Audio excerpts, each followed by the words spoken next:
लागे गरमिया जाड़ कैसे सहेलू हो माही हो मनी से दूर कहाँ रहेलू हो माही हो मनी से दूर कहाँ रहेलू हो। ऊंचे जंगल पहाड़ लागे गरमिया जाड़ कैसे सहेलू हो माई हो मनी से दूर कहाँ रहेलू हो।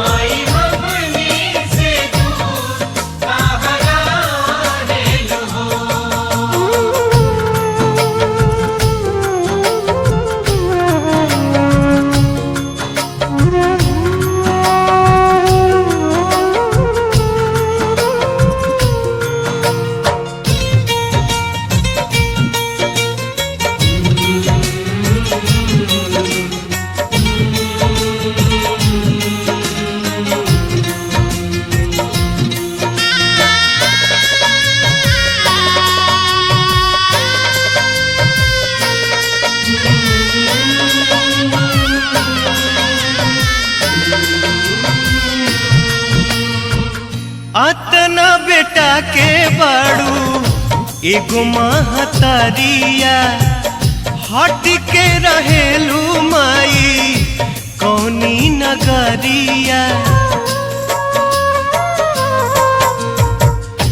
अतना बेटा के बाड़ू एगो महतरिया हट के रहेलू माई कौनी नगरिया। देखे अतना दुलार कहे देलू तू विसार नहीं कहेलू हो माई हो मनी से दूर कहाँ रहेलू हो।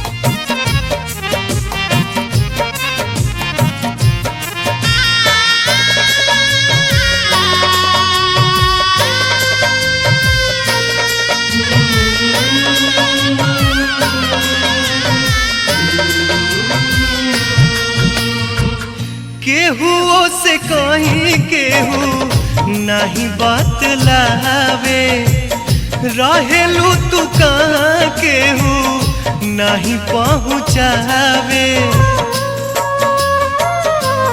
हाँ केहू से कहीं केहू नहीं बतलावे रहेलू तू कहाँ केहू नहीं पहुँचावे।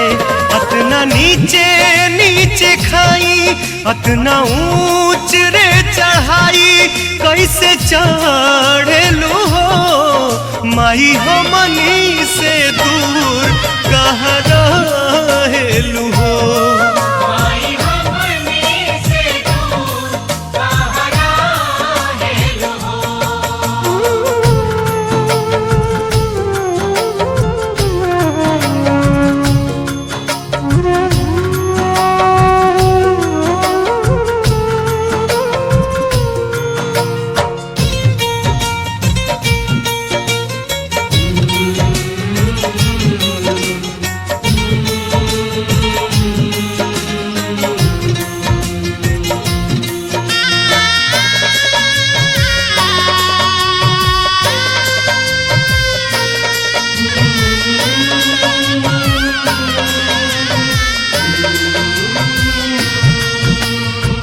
साल भर में दुइये बेरा काहे तू हुआ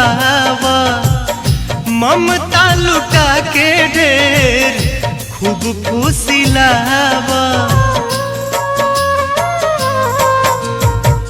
साल भर में दुइये बेरा काहे तू हुआ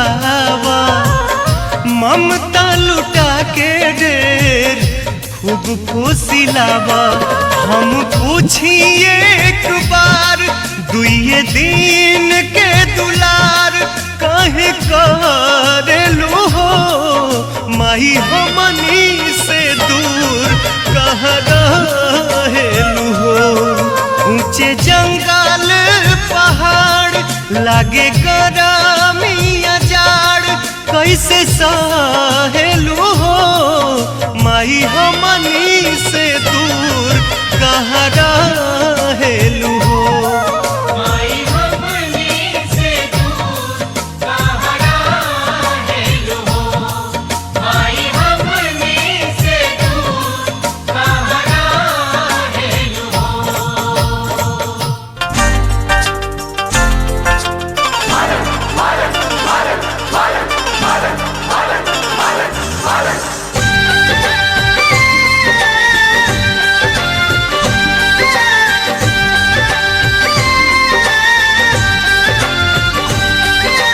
नरगिस जूही बेली चमेली बन नहीं पाई माँ की सहेली नरगिस जूही बेली चमेली बन नहीं पाई माँ की सहेली अड़हुल फूल में खून है कैसा अड़हुल फूल में खून है कैसा राज आज सुना दे रे मालन तू ही बता दे रे मालन तू ही बता दे तू ही बता दे रे मालन तू ही बता दे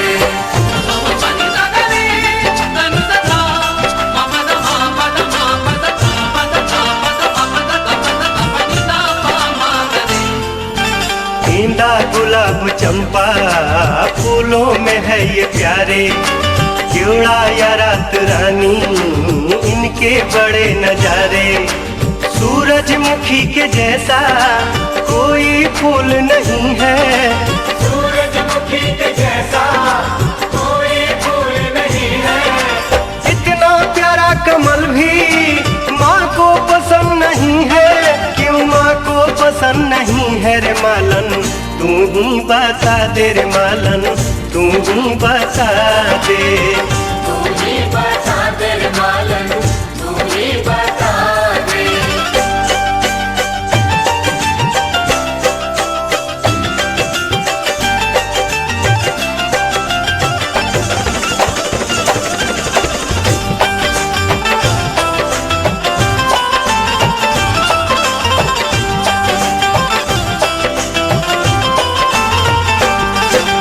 केले हो या मौसमी लाल सेव कश्मीरी प्यारी सी नाशपाती छोटी सी ये अंजीरी काजू बादाम किशमिश केसर कोई चढ़ावे काजू बादाम किशमिश केसर कोई चढ़ावे क्यों छाक और लवंग ही माता के मन को भावे माता के मन को भावे रे मालन तू ही बता दे रे मालन तू ही बता दे तू ही बता दे रे मालन तू ही बता दे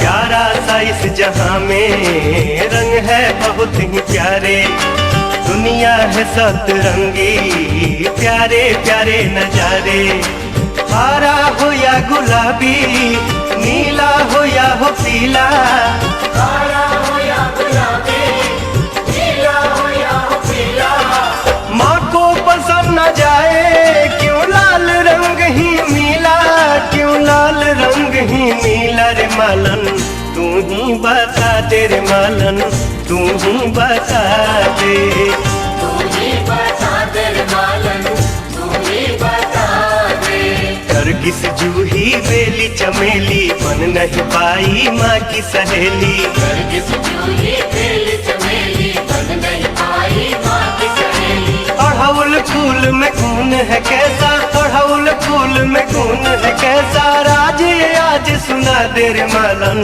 तू ही बता दे रे मालन तू ही बता दे तू ही बता दे रे मालन तू ही बता दे तू ही बता दे रे मालन तू ही बता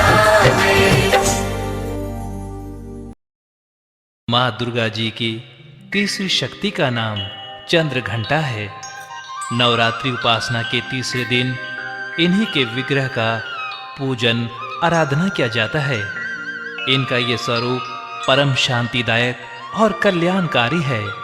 इनका वाहन सिंह है। इनकी मुद्रा युद्ध के लिए तैयार रहने वाली होती है। मां के घंटे की भयानक चंड ध्वनि से अत्याचारी सदैव भयभीत रहते हैं। मां चंद्र घंटा के प्रभाव को देखते हुए एक बच्चा देश हित में मां से गुहार कर रहा है। 11 जुलाई 2006 मुंबई ट्रेन में बम विस्फोट।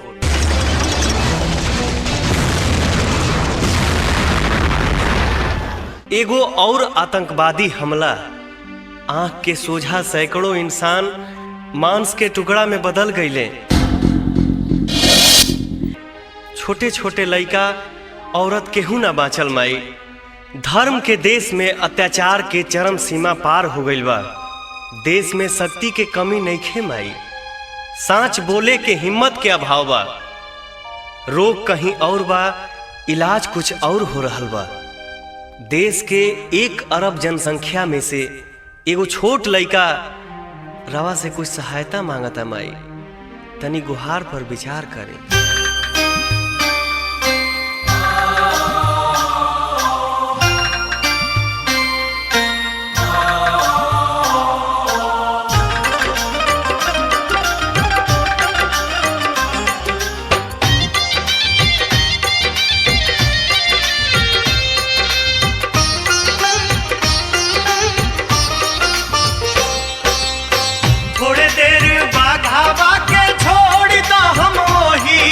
सवार हो जाई।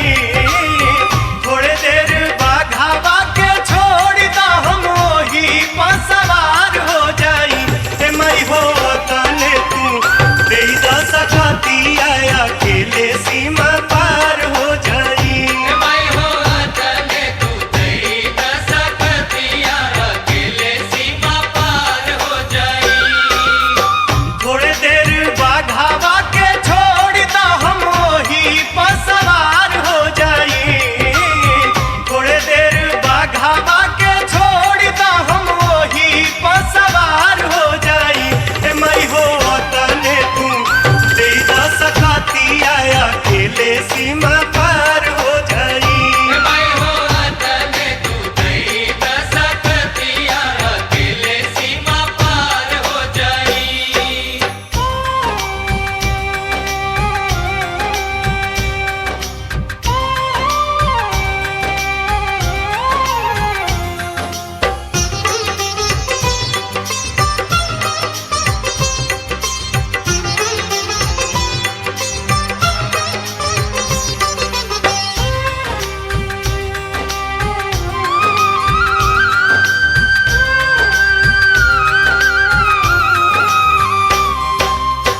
देशवा के कैले बाया आतंकवाद जाल में।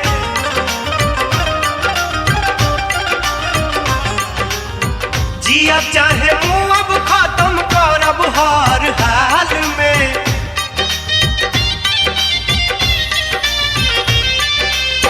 देशवा के कैले बाया आतंकवाद जाल में। जियब चाहे मुअब खत्म करब हर हाल में। देश के का राजावा से कुछ तो हमहू धार हो जाई। देश के का राजावा से कुछ तो हमहू धार हो जाई। हे मई हो तने तू दे दा सकती आया अकेले सीमा पार हो जाई। हे मई हो तने तू दे दा सकती आया अकेले सीमा पार हो जाई।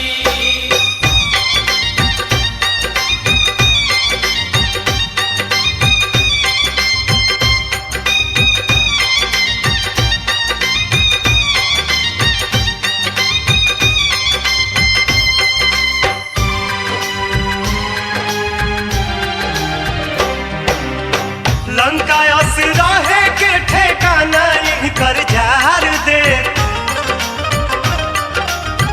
सब रोग के एहजे जड़ बाए माई। पैदा करे पोआ ओही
छोड़े ले आतंकी ताले के जहाज में।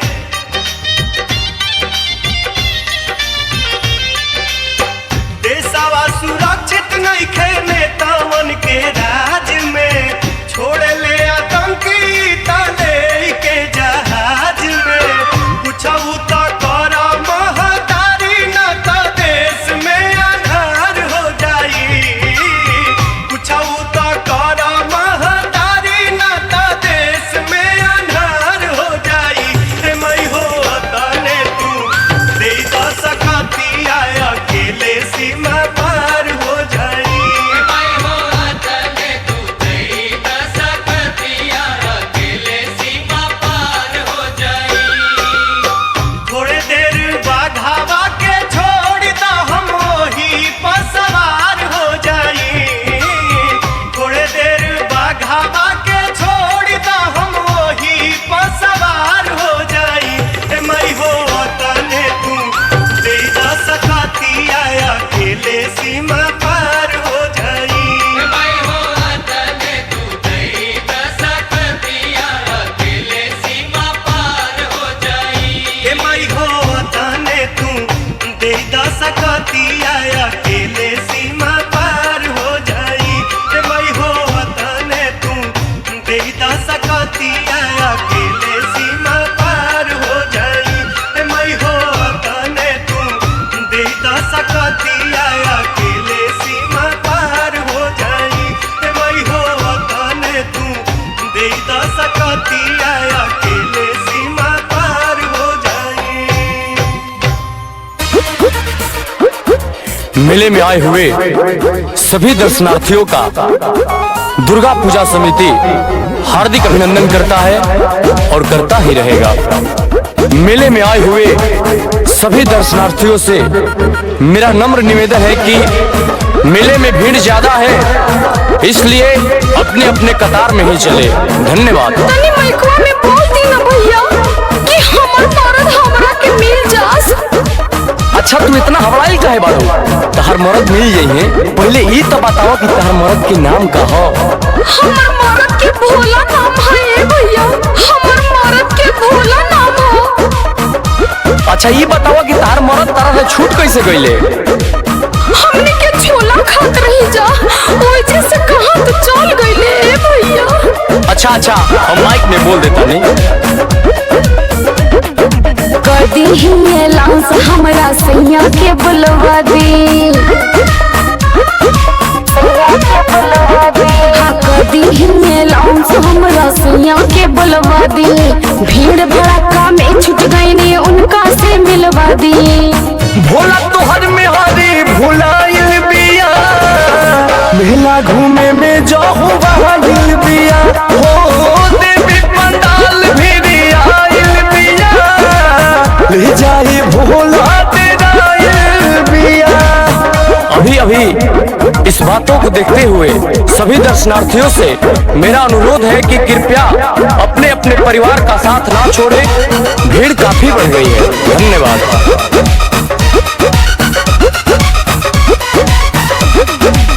बोलती कि प्रेम नगर हुए हमर गाँव हो। कही दी कि फूल कुमारी हमर नाम हो। कही दी कि फूल कुमारी हमर नाम हो।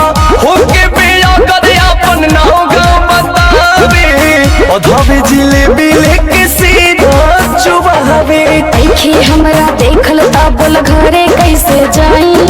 माइक ने कह दो हमरा दुल्हा से जल्दी आई। बक होके लड़ाइल बिया, देख के भीड़ छड़ाइल बिया। हो भोला तोहर में हरी भुलाइल बिया, ले जाए भोला तेराइल बिया। हेलो कृपया ध्यान दें। एक आवश्यक सूचना। एक पत्नी जो अपने पति से बिछड़ गई है, जो अपना नाम फूल कुमारी बता रही है और पति का नाम भोला। अतः भोला जी, आप मेरी आवाज सुन रहे हैं तो पूजा समिति के पास आकर अपने पत्नी को ले जाएं। धन्यवाद।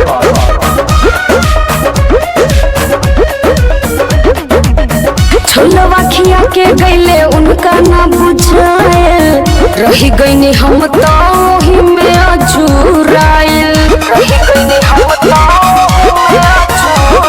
हो रोई रोई कहे भाई हो अपन कहानी, लागता कि नहीं पियले को होट पानी। कहदा अंकुश गर्दा अब ना छोड़ब उनकर साथ हो, देवी माई के सोझाई कहो तानी बात हो। सुनो सुनो भाई एक कहल बिया, पूजा समिति भी आयल बिया, हो भोला तोहर में हरी भुलायल बिया, ले जाए भोला दिरायल बिया।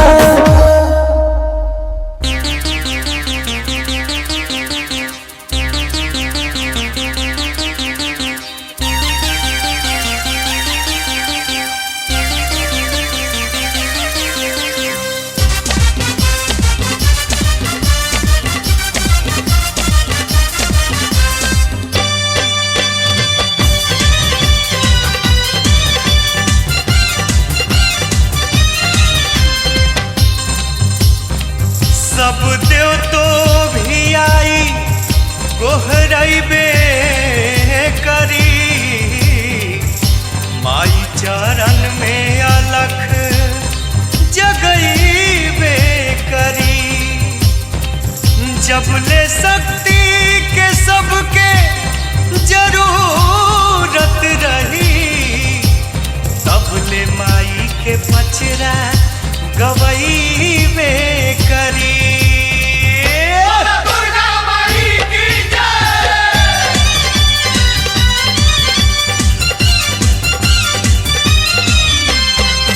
आसन इंद्र डसावे, संग पवन चमर डोलावे, बाबा डमरू वाला देख डम डम डमरू बजावे। लागल दरबार बाट निमिया छाइया हो, झुम झुम झूलेली झूलनमा हमार मैया हो, झुम झुम झूलेली झूलनमा हमार मैया।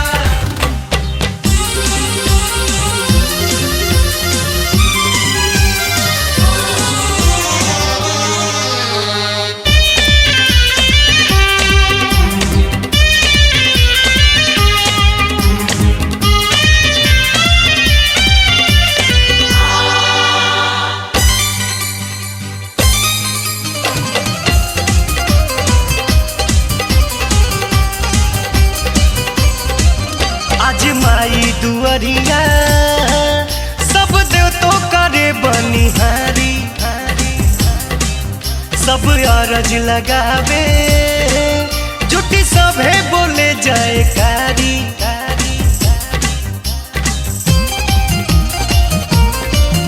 आज माई दुअरिया सब देव तो करे बनिहारी, सब अरज लगावे जुटी सभे बोले जयकारी।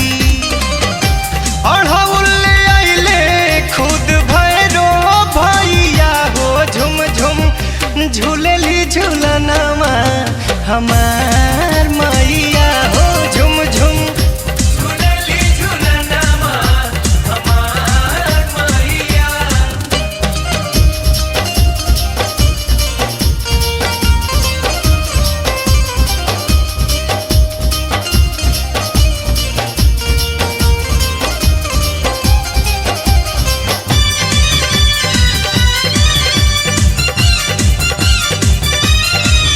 लाल लाई बजरंगी खड़े झंडा उठा के दुआरी, नित रहिया बहारे आज अइली जोगिनिया सारी।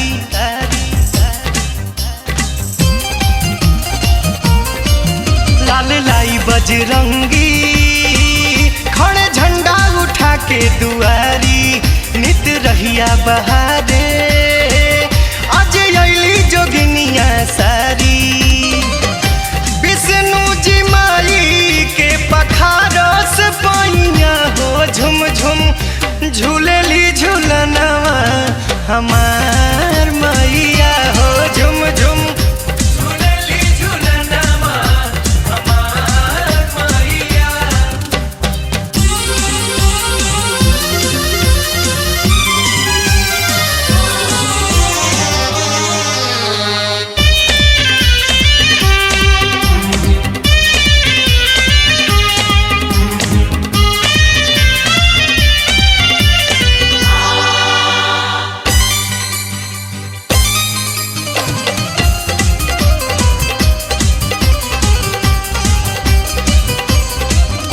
आज दिन नवरातर माई भक्ति में झूमे जमाना। माई ऐसन केहू ना, माई भक्ति में छिपल खजाना।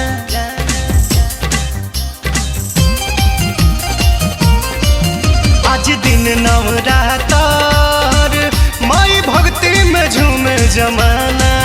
माई ऐसन केहू ना, माई भक्ति में छिपल खजाना। माई ये लगई है पार सबके नैया हो, झुम झुम झूलेली झूलनवा हमार मैया हो। झुम झुम झूलेली झूलनवा हमार मैया। आसन इंद्र डसावे संग पवन चमर डोलावे। बाबा डमरू वाला देख डम डम डमरू बजावे। लागल दरबार बाटे निमिया छाइया हो, झुम झुम झूलेली झूलनवा हमार मैया हो। झुम झुम झूलेली झूलनवा हमार मैया हो। झुम झुम झूलेली झूलनवा हमार मैया। माँ दुर्गा जी की तीसरी शक्ति का नाम चंद्र घंटा है। नवरात्रि उपासना के तीसरे दिन इन्हीं के विग्रह का पूजन आराधना किया जाता है। इनका ये स्वरूप परम शांतिदायक और कल्याणकारी है। इनका वाहन सिंह है। इनकी मुद्रा युद्ध के लिए तैयार रहने वाली होती है। माँ के घंटे की भयानक चंड ध्वनि से अत्याचारी सदैव भयभीत रहते हैं। माँ चंद्र घंटा के प्रभाव को देखते हुए एक बच्चा देश हित में माँ से गुहार कर रहा है। 11 जुलाई 2006 मुंबई ट्रेन में बम विस्फोट।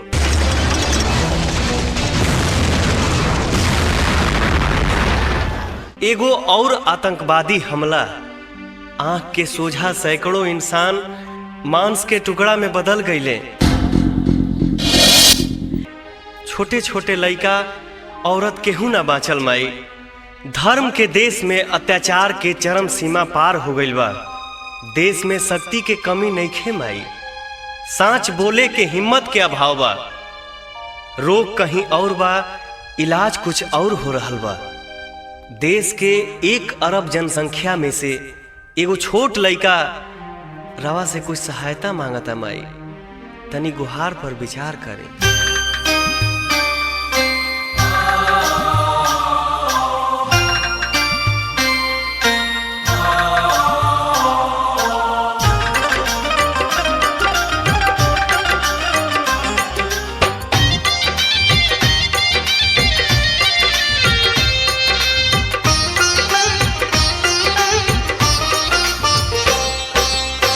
थोड़े देर बाघावा के छोड़ दो, हम वही पर सवार हो जाई।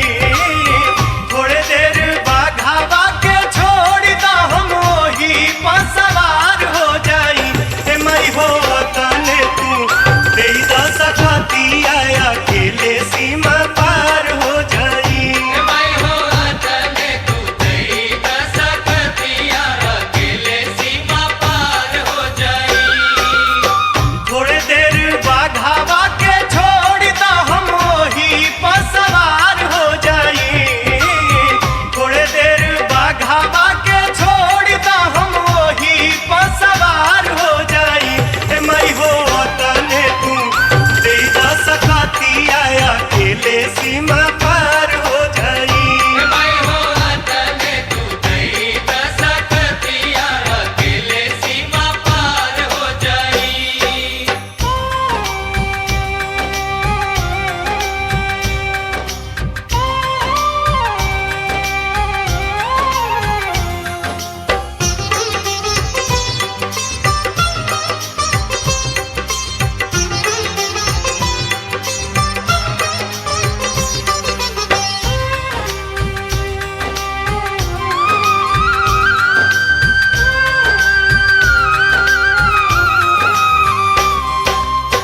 देशवा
सब रोग के एहजे जड़ बा ए माई। पैदा करे पोआ ओही सपावा के मार दे।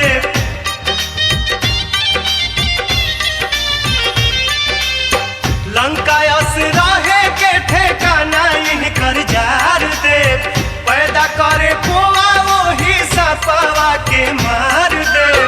असो के दशहरा ए माई अब हरदम यादगार हो जाई। असो के दशहरा